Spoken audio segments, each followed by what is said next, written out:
Moving on from that, it's the aviation sector which is in the limelight today. Yesterday was pretty much the day of the talk when we talked about aviation. It was pretty much a ping-pong game like when we talk about airfares. So while demand continues to slow down for airlines, airfares continue to soar. In fact, all airlines hiked fares across the board yesterday.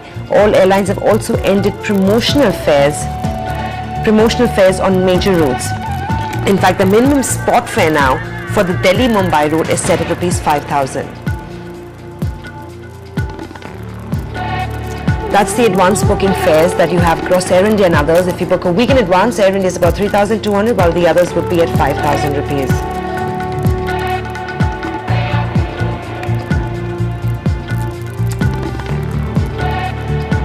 Let's now go across to Mark D. Martin, Senior Advisor for Aviation from KPMG, joins us from Bangalore to understand what's really going on in the aviation space. Thank you very much, Mark, for joining us this morning on NDTV Profit. Airfare prices have been hiked across the board, and this comes in as a bit of a surprise, pretty much a ping-pong game, like we are saying. What's the rationale for this price hikes that have just been announced? Morning, lovely day today. Thanks for having me on the show. Well, airfare prices, I think if you look at it from a broader standpoint, what's happening right now is that airlines kind of in the last 4-5 months focused on keeping their, trying to get as much of revenue as they can by not passing on the benefit on the consumer. Now, from a broader standpoint, we got to understand, yesterday we have had situations where the Ministry of Civil Aviation has come out with an airport development fee hike, and obviously this burden at some point in time, it's up to the airlines what they want to do, whether they want to pass it on to the consumer or absorb it for themselves. It's currently less likely that the that the airlines would pass the benefit that would absorb the cost for themselves, because obviously most of them are going through a bit of a hard time. This period is probably the best period of recoup that they have now that fuel prices are down by about 60%.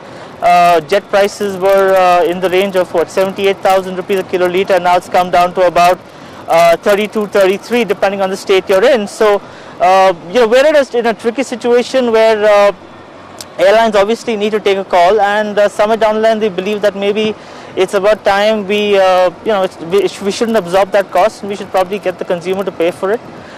So I guess that's what that's how I would read it, and from what I would probably sum it up by saying that it's not as bad as it looks. Yeah, but I just come back to the point that it seems slightly counterproductive, because every time that I've flown on a flight, I have to say over the last few weeks or so, they seem to be half empty. Now you're once again raising prices, perhaps a positive for the airlines like SpiceJet, which get some sort of a benefit, but for the other ones, doesn't this complicate the problem further?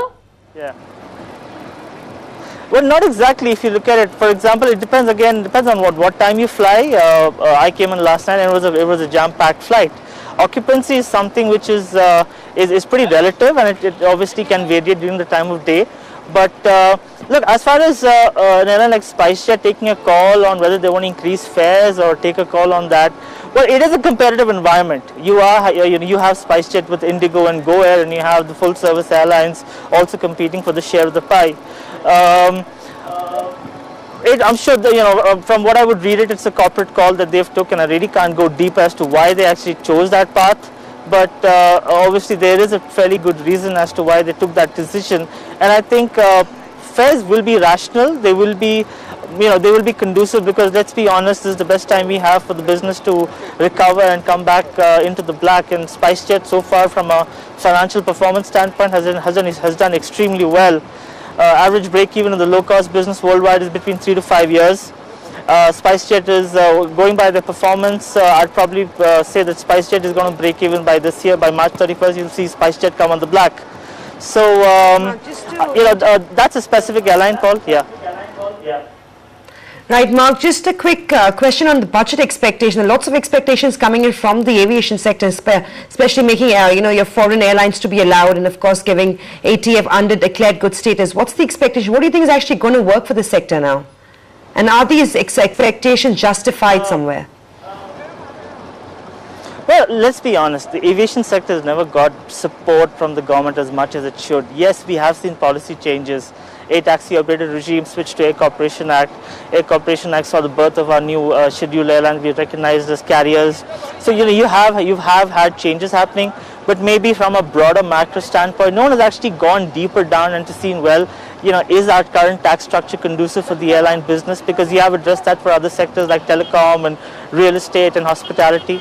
I think now airlines, the airline business and the aviation sector, which would mean air charters, business jets, fractional aircraft operations, I think it's about time this segment of the market got certain amount of support. Yes, declared goods for ATF is a good start. Much expected. I think the greatest saving that airlines saw was reduction in fuel prices. But from a broader standpoint, yes, even a little support always helps. And if you can bring it on to declared goods, it would be extremely supportive. On FDI, I think the policy is currently with the ministry, and from what I've understood, it's with the cabinet. So it makes more sense for me to speak on it once the policy comes out. Once it comes out in black and white as to what the policy is. But as of right now, let's be honest, 49% is already permissible in the aviation business. It's actually through the FIDI, which is the indirect investment, which is investment from FIIs or private equity or financial institutions. So from that standpoint, looking good, but I'd say let's just wait and watch to see what the policy looks. Fair enough. Thanks so much indeed for joining us. And just to tell our viewers, you're there at the air show. Enjoy the rest of it. The Bangalore Air Show is where we are talking about, of course, all of these actions building up in the airline sector. We'll talk about that and a lot more through the day. Thanks for being with us on Breakfast with Profit. Thanks for watching Breakfast with Profit. And of course, Countdown and Opening Moves is coming up next.